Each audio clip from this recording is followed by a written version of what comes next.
Well, if you are unhappy with your prayer life, you join a lot of us. You have company. And Pastor John has a word for all of us. On December 28th, 2008, he preached a sermon on prayer titled, "Put in the Fire for the Sake of Prayer." In that sermon, he lamented the pervasiveness of prayerlessness among Christians, and that's a complaint of many Christians, even those in his own church, as you're going to hear him talk about in just a moment. So how do we kickstart this essential discipline in our lives in order to exercise our faith? He offers us 3 practical suggestions. Here now is Pastor John with them. Let me give you a few practical suggestions.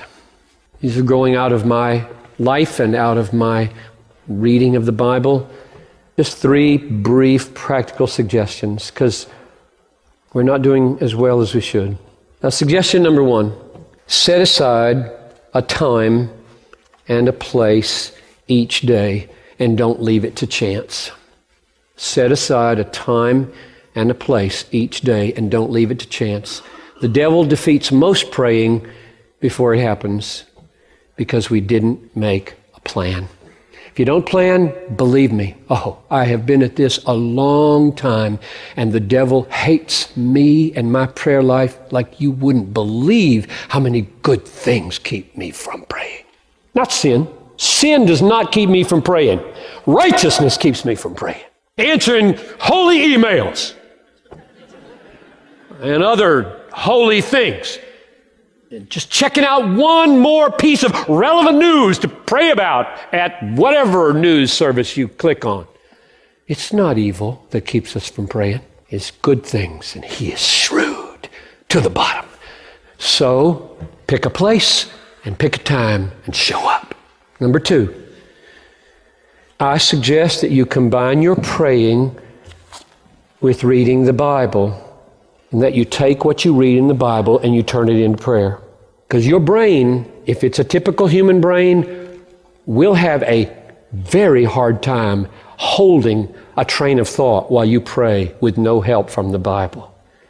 Try it for just 10 minutes without your brain flipping out onto the dust you see on the Venetian blinds. It needs to be dusted. Wouldn't be sin to get up and dust it, would it? Use the Bible and turn the Bible into prayer. Read, pray, read, pray, read, pray, read, pray, as long as you want to or can. That's number 2. Number 3, I suggest that you pray in concentric circles. You can either pray from the outside in or the inside out. And what I mean by concentric circles is, I'm the most needy spiritual person I know. At least I know my sins better than I know anybody else's. So I pray about me a lot. Have mercy upon me. Convict me. Kill me. Change me. Guard me. Humble me. Destroy those aspects of me. I pray about me a lot because of how sinful I am. And then you move out from me to my family. Pray about Noel. Pray about Talitha. All my sons, all my daughters-in-law, all my grandchildren. That's another circle. Then I move out from there to the staff. I can name the staff and the elders. And then I move out to you, the church. And then I move out from there to the wider movement of Christ around the world, our missionaries and the whole global cause of Christ. And I move out from there to the political, historical arena of the world. I don't pray about galaxies or anything like that, but my universe, as far as prayer goes, stops pretty much at the planet. I don't pray for the devil or angels. I don't see any reason for doing that in the Bible. Or you could go the other direction, move from the outside in, just whatever. And at every one of those concentric circles, if you wonder, why don't you put God at the middle? It's because He's in every circle. And the main point of every circle is, hallowed be thy name. Thy kingdom come, thy will be done. And only then do you get to, give me some bread today. 3 big, massive, your name hallowed, your kingdom arriving, your will on the planet done the way it's done in heaven and in my life. Those are in every circle. That's why He's not anywhere in the concentric circles. So those are my 3 suggestions. The hard truth is we Christians don't do very well. We've done some surveys over the years at Bethlehem. It's pretty sad when we do them. I don't like to do them. I get discouraged. We don't pray very much. Pray at meals, maybe, unless we're still stuck at the adolescent stage that thinks good habits are legalism. We may whisper prayers before a tough meeting that we're walking into. We may throw him a kiss as we crawl into bed. But we don't set aside significant, regular, daily, disciplined time to pray in those ways much. And we don't think it's worth it to meet with others to pray, by and large. And we wonder, why is my faith weak? Why is my hope feeble? Why is my passion for Christ small? And meanwhile, the devil is whispering in your ear, some of you, the pastor's getting legalistic now. He's moving into the legalistic phase of the sermon.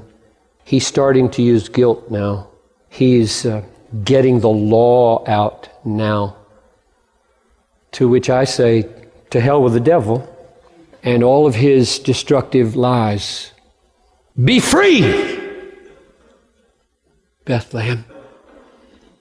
Is intentional, regular, disciplined, earnest, Christ-dependent, God-glorifying, joyful prayer a duty, a discipline? Do I go to prayer meetings Tuesday morning, Wednesday afternoon, Friday morning, Saturday afternoon, Sunday morning, Tuesday mornings or Saturday meeting? Do I do that because it's a duty, out of discipline? You could call it that. It's a duty the way it's a duty for a scuba diver to put on his air tank before he goes underwater. It's a duty the way pilots should listen to air traffic controllers. It's a duty the way soldiers in combat should clean their rifles and load their guns. It's a duty the way hungry people eat food. It's a duty the way thirsty people drink water. It's a duty the way a deaf man puts on his hearing aid. It's a duty the way a diabetic takes his insulin. It's a duty the way Pooh Bear looks for honey. It's a duty the way pirates look for gold. So you call it duty if you want.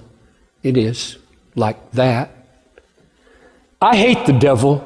I hate the way he is killing some of you by persuading you it's legalistic to do regular, set-aside, disciplined praying. I hate the devil and the way he's killing you. He is laughing up his sleeve at how easy he can take out Christians. The devil is. He is laughing up his sleeve at what suckers we are for his worn out. This is legalism.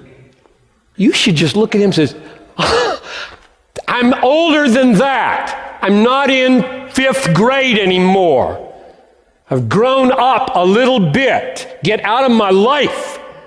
I've got work to do because I am a sinner in desperate need of talking to my King every day. And my sin inclines me to leave it over and over. If I don't set a time and a place, I'm a goner.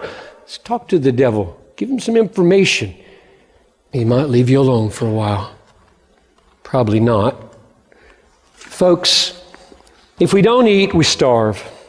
If we don't drink, we die of thirst. If we don't exercise a muscle, it atrophies. If we don't breathe, we suffocate. And just as there are physical means of life, there are spiritual means of grace. It's so simple.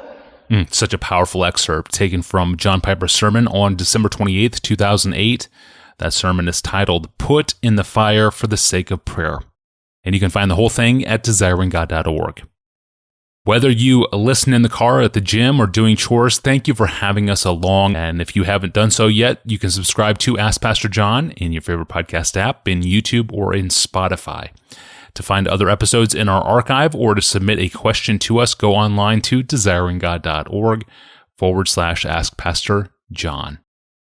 Well, we get a lot of very heavy marriage questions in our inbox, like this one that's coming up next time. It's a question from a couple who finds themselves trying to help care for another couple after the pain of adultery.